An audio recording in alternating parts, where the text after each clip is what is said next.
Hello guys, मेरा नाम है रवि और स्टडी ग्लो में आपका बहुत बहुत स्वागत है। दोस्तों, आपको पता है जो गाजा है, ठीक है, जो हमास के लोग हैं वो बदला ले रहे हैं किससे? इजराइल से। और बदला इस हद तक ले रहे हैं कि उन्होंने क्या किया, 250 लोगों को बंदी बना लिया था। उनको मारने वाले थे, कुछ लोगों को तो उन्होंने मार ही डाला, बच्चों को जला डाला, बच्चों को मार के उन्हें जलाया, उनके वीडियोस फोटोज भेजे। तो ये उन्होंने हरकतें की, औरतों को सेक्स करके परेड कराया, ये सब सारी चीजें की। लेकिन आप एक बात समझिए कि जो हमास है, जो बदला ले रहा है, किस वजह से? क्योंकि उनकी जो जमीन कब्जा किया गया था, इसी वजह से ये हमला ये पूरा किया जा रहा है। तो क्या कोई भी देश ऐसा नहीं जिससे गलत ना हुआ हो? हर देश ऐसे हैं जिनका इतिहास कुछ ना कुछ किसी ना किसी देश ने गलत किया है। चाहे इंडिया चाइना की हम बात करें, युद्ध जो हुआ, हमारी थोड़ी सी जमीन उनके पास गई तो हम क्या करें? बर्बरता भी उतर आए। युद्ध का अपना एक तरीका होता है, युद्ध का अपना एक तरीका होता है जिसकी वजह से युद्ध लड़ा जाता है। लेकिन जब आप युद्ध में हैवानियत पे आ जाए, जानवर बन जाए, तो कोई भी आपका सपोर्ट नहीं करता है।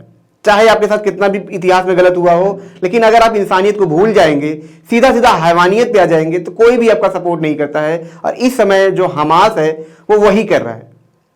इसी वजह से लोग उसके सपोर्ट में नहीं आ रहे हैं। अगर वो एक युद्ध लड़ता, एक युद्ध तरीके से लड़ता, तो ऐसी हरकतें, ऐसी चीजें कभी नहीं आती। लेकिन वो युद्ध को युद्ध की तरह नहीं लड़ रहा है, वो एक जानवर की तरह लड़ रहा है।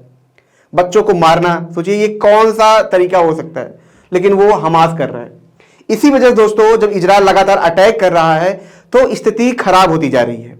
स्थिति खराब क्यों होती जा रही है? स्थिति इसलिए खराब होती जा रही है क्योंकि अब ईरान दूसरी तरफ से क्या है, हमास को सपोर्ट कर रहा है, खुद इसमें आ रहा है। वहीं पे अमेरिका ने भी क्या किया है, लगातार सपोर्ट करना शुरू कर दिया है, यहां तक कि हथियार भी भेजना शुरू कर दिया है। अब जाहिर सी बात है कि अगर इजराइल के सपोर्ट में जो देश होंगे, तो दूसरी तरफ भी जो अमेरिका के एंटी देश होंगे वो भी आएंगे।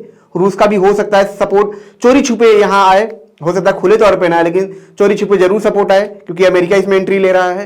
तो ये जो युद्ध था, जो छोटा सा युद्ध था, अब ये बहुत भयंकर मोड़ पे बढ़ता जा रहा है। और आने वाले कुछ दिनों में आप देखेंगे कि इसका जो नतीजा है काफी ज्यादा भयंकर मिलेगा। क्यों मिलेगा, इसको मैं आपको समझाऊंगा। सबसे पहले दोस्तों, जो मेन पॉइंट है वो क्या है कि जो इजरायली फोर्स थे, उन्होंने क्या किया कि लगभग 250 बंधकों को छुड़ाया है। इसकी सबसे खास बात है क्योंकि उन्होंने क्या किया, लाइव फुटेज को उन्होंने दिखाया कैसे उन्होंने छुड़ाया उसको। तो ये भी बहुत अच्छी चीज है। एक चीज और देखने के लिए मिली थी कि न्यूज नेशन के कोई एंकर थे, वो भी जाके क्या कर रहे थे, ऊपर रॉकेट्स लड़ रहे हैं लेकिन नीचे रिपोर्टिंग चालू है। तो हेलमेट लगा के मैं वही सब देख रहा था कि यार अलग ही लेवल पे गेम चल रहा है यहाँ पे। मतलब इंसान युद्ध से दूर भागता है तो वो रॉकेट के नीचे जाके रिपोर्टिंग कर रहे हैं। तो यहाँ पे दोस्तों अगर देखें, पहली तरफ कि जो अमरुदुल्ला थे वो ईरान में आ चुके हैं, हमास के बीच में आए, गाजा में आए, उन्होंने क्या किया, सपोर्ट किया, ठीक है। और काफी हद तक सपोर्ट देखिए वहीं से आ रहा है, ईरान की तरफ से आ रहा है। तो इधर अमेरिका के भी जो फॉरेन मिनिस्टर थे, उधर के ईरान के फॉरेन मिनिस्टर, तो इधर अमेरिका के फॉरेन मिनिस्टर क्लिंटन भी यहाँ पे आ चुके हैं इजराइल में, उन्होंने काफी सपोर्ट भी किया। नेतन्याहू ने इनको क्या किया, वो सारी फोटोज दिखाई, जिस फोटो में क्या था कि जो बच्चों को जलाया गया, तो सारी चीजें दिखाई, बर्बरता दिखाया कैसे इन्होंने ये सारी चीजें की है।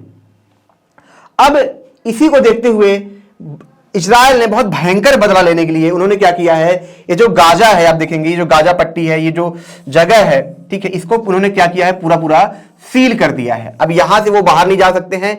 इसके अंदर लगभग 20 लाख लोग हैं जो इसके अंदर हैं। यहां पे इजिप्ट था, इजिप्ट ने भी क्या किया है, इनको शरण देने से मना कर दिया है। इजिप्ट ने बोला है कि हम आपको क्या करेंगे, सपोर्ट करेंगे, सब कुछ देंगे, लेकिन हम आपको शरण नहीं देंगे। इस वजह से ये जो लोग हैं यहां पे घिर चुके हैं। पीछे आप देखेंगे पूरा समुद्र है, तो ये कहीं जा नहीं सकते हैं। तो अब अगर इजराइल अगर इनके ऊपर अटैक करेगा, ठीक है, बदला लेगा, तो यहां पे अनगिनत लोग मारे जाएंगे जिसकी कोई भी सीमा नहीं है। इसी को देखते हुए जब ये गाजा पूरी तरह से फंसेगा, तो जाहिर सी बात है जो देश इसको छिपे छिपे सपोर्ट कर रहे थे, छिपे छिपे मतलब पीछे से हथियार दे रहे थे, वो खुले तौर पे आ जाएंगे। जब ये खुले तौर पे आएंगे तो जाहिर सी बात है एक भयंकर युद्ध होगा। ईरान इराक एक तरफ आ जाएंगे, इजराइल एक तरफ, फिर अमेरिका भी आएगा।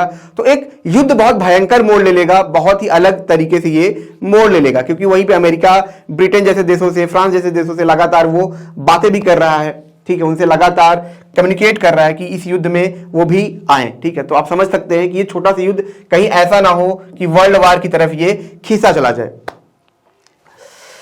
अब दोस्तों ये तो इनकी पूरी एनालिसिस हुई कि कैसे ये चीजें यहां तक पहुंची। उसके बाद उन्होंने बंधक बनाया, आपको पता है अमेरिकियों को भी उन्होंने बंधक बनाया है। ठीक है, उसके बाद अमेरिका उन्हें छुड़ाना भी चाहता है, इसीलिए अमेरिका एक बहाना लेके भी इंटरफेयर कर रहा है। मतलब मैं ये नहीं चाहता कि अमेरिका सपोर्ट ना करे, लेकिन अमेरिका को सपोर्ट ज्यादातर युद्ध को रोकने के लिए करना चाहिए था, ना कि युद्ध भड़काने के लिए। तो दोस्तों ये हमारा छोटा सा फ्लो का कोर्स है, इसे आप जरूर अवेल करें। अगर आप 2-3 साल से तैयारी करते हैं एग्जाम की, उसके बावजूद भी आपका एग्जाम क्रैक नहीं होता है, तो इस फ्लो के स्टेट में जाके आप एग्जाम को क्रैक कर सकते हैं। क्योंकि रिसर्चर ने पाया है कि जब कोई इंसान फ्लो की स्टेट में जाके पढ़ाई करता है, उसकी जो एफिशिएंसी है वो 5 गुना बढ़ जाती है, यानी 500% बढ़ जाती है। यानी कि जो काम आप 15 महीने में करेंगे, जो सिलेबस आप 15 महीने के अंदर खत्म करेंगे, उसे मात्र आप इस टेक्निक से 3 महीने के अंदर आप खत्म कर पाएंगे। दोस्तों यह कोर्स मात्र 299 मिलेगा जब आप फ्लो 25 कोड आप यूज करेंगे। दोस्तों यही कोर्स फॉरेन में लाखों रुपए के मिलते हैं, माइंड वैली पे लगभग 40 से 50 हजार के मिलते हैं, तो इसको हम मात्र 299 में लाए हैं। तो दोस्तों यहां पे अगर हम देखें कि जो फोर्स है, आप देखेंगे ये ऑपरेशन था, उन्होंने ऑपरेशन किया था, इसका पूरा लाइव वीडियो भी उन्होंने कुछ मिनट का उन्होंने दिया था। अब बात करते हैं दोस्तों ऑपरेशन कैसे चला। सबसे पहले मैं आपको बता दूं कि अमेरिका की एक फोर्स है जिसका नाम है क्या है, IDF, मतलब इजराइल डिफेंस फोर्स है। उन्हीं फोर्सों ने क्या किया था, उनके 13 स्पेशल यूनिट बनाए गए थे। 13 स्पेशल यूनिट बनाने के बाद उन्हें कहां पे भेजा गया है, यहां पे आप देखेंगे, ठीक है, गाजा फेंस एक जगह है, वहां पे इनको भेजा गया, जहां पे ये बंधक बनाए गए थे। लगभग 250 से 300 के आसपास ये बंधक थे जिनको बनाए गए थे, और लगभग 100 के आसपास जो आतंकवादी थे उन्होंने इस पे क्या किया था, उनको मतलब उनको कब्जे में रखा था। तो उन्हीं को छुड़ाने के लिए दोस्तों यहां पे क्या था, 13 यूनिट स्पेशल फोर्स भेजी गई थी। ठीक है, वो जाते हैं और लगभग 250 बंधकों को छुड़ा भी लेते हैं और 60 से अधिक आतंकवादियों को मार देते हैं। आप समझ सकते हैं ना, 1000, 1500, 60, 150, 200 ऐसे लेवल में मारे जा रहे हैं। मतलब आप समझ सकते हैं नंबर का कोई मतलब नहीं है। मतलब आप समझ सकते हैं कि कभी कभी युद्ध होता था ऐसे सुनाई देता था 100 मरे, 200 मरे, लेकिन 1000 जब 1500 नंबर्स में इतने बड़े लेवल पे आप लोग मरने लगते हैं। आप समझ सकते हैं कि कत्ले आम मच चुका है। मतलब कोई भी किसी को पा रहा है तो मार रहा है, ये पूरा हाल है वहां पे। क्योंकि आतंकवादी आप समझ सकते हैं किस हद तक आ चुके हैं, उनकी कोई वो नहीं है। उसी में जो उनका दक्षिणी नौसेना का कमांडर था मोहम्मद अब अली, उसको भी पकड़ा गया है। 26 और लोगों को पकड़ा गया है ताकि ये जाना जा सके कि आखिर इनकी प्लानिंग क्या है। ये जो यूनिट तैयार की गई थी वो कहां से की गई थी, इजराइल के फ्लोटिला एक जगह है, वहीं से इनको तैयार किया गया था। अब दोस्तों हम ये भी जान लें कि अब आगे इजराइल का क्या प्लान है। अभी तो उन्होंने बंधकों को छुड़ा भी लिया है, इंडिया भी लगातार काम कर रहा है अपने मिशन के दौरान। काफी इंडियंस वापस भी आए हैं और लगातार इंडिया इस पे काम कर रहा है। मुझे लगता है इंडिया से बेटर तो कोई काम ही नहीं कर सकता है अपने नागरिकों को सुरक्षित वापस लाने में। अब यहां पे दोस्तों हम देखेंगे कि MK-84, ठीक है, MK-84 जो बम होता है, लगभग 2000 बम से लैस एयरक्राफ्ट को क्या किया गया है, जो विमान है उनको तैनात किया गया है। वो कहां तैनात किया गया है ये नहीं पता है, लेकिन ये पूरा इस बात का अंदेशा लगाया जा रहा है कि इन्हीं एयरक्राफ्ट से जिनको घेराबंदी किया गया है वहां पे ये बम गिराए जाएंगे, वहां पे लोगों को मारा जाएगा, इसीलिए किया गया है। लगभग 8 विमान भी तैयार हैं, यहां पे आप देख सकते हैं। और हम दोस्तों ये भी जानेंगे और कौन कौन से हथियार हैं। तो यहां पे दोस्तों हम बात करें, ठीक है, कि गाइडेड मिसाइलें हैं, ठीक है, जिसका नाम है टिकोन डरोगा क्लास गाइडेड मिसाइल, ठीक है। और दूसरा क्या है, DDG 116, ये भी गाइडेड मिसाइल है।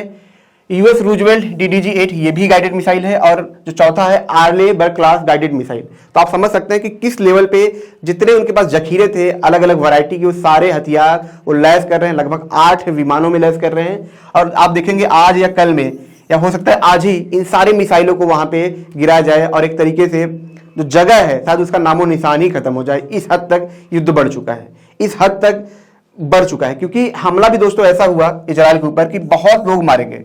तो जाहिर सी बात है इजराइल एकदम गुस्साया हुआ है। ऐसा हमला आज तक कभी नहीं हुआ था उनके ऊपर। मतलब इतने युद्ध उन्होंने लड़े, इतने सालों तक लड़े, लेकिन लोग बताते हैं ऐसा हमला आज तक नहीं हुआ था। खुद उनका आयरन डोम भी डिफेंस नहीं कर पाया। और जिस हिसाब से उन्होंने प्लानिंग की थी कि ऊपर से, नीचे से, जमीन से, हर जगह से वो घुसते गए, जिनको पाया, जिनको समझा उनको मारा, काटा, जिसको पाया सबको मार डाला। तो ये पूरा हाल था। तो दोस्तों ये छोटा सा लेक्चर था। अगर ये आपको अच्छा लगा हो तो इसे लाइक करें, कमेंट करें, शेयर जरूर करें। और जैसा कि मैंने बताया, युद्ध के भी नियम होने चाहिए, युद्ध के भी कानून होने चाहिए। अगर आप युद्ध के नियम को फॉलो नहीं करेंगे, इंसानियत तौर से युद्ध नहीं करेंगे, तो सामने वाला भी उसी तरीके से हमला करेगा जैसा आपने किया था। अगर आप देखेंगे कि हमारी भी ज़मीन चाइना की थोड़ी सी पास है, जो युद्ध हुआ था बहुत टाइम पहले, ऐसे हर देश का कुछ ना कुछ है। चाइना का भी किसी के पास है, ताइवान का किसी के पास है, अमेरिका सबका है, जर्मनी, किसी ना किसी का इतिहास पुराना रहा है। लेकिन हम इतिहास को लेके हर वक्त गुस्से में नहीं रह सकते, हमें आगे बढ़ना ही पड़ेगा। अगर आप आगे नहीं बढ़ेंगे तो चीज़ें, आप जितना युद्ध करेंगे उतना ही आपके साथ नुकसान होगा। क्या भारत युद्ध नहीं कर सकता है? बहुत ही आराम से कर सकता है, चाइना को हरा भी सकता है। लेकिन उसका मतलब क्या? उसका क्या मतलब? उससे बेटर है कि हम और आगे जाएं।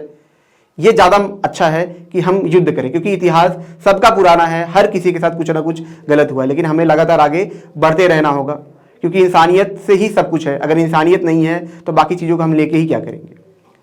तो दोस्तों, छोटा सा लेक्चर था। अगर ये आपको अच्छा लगा हो तो इसे लाइक करें, कमेंट करें, शेयर जरूर करें।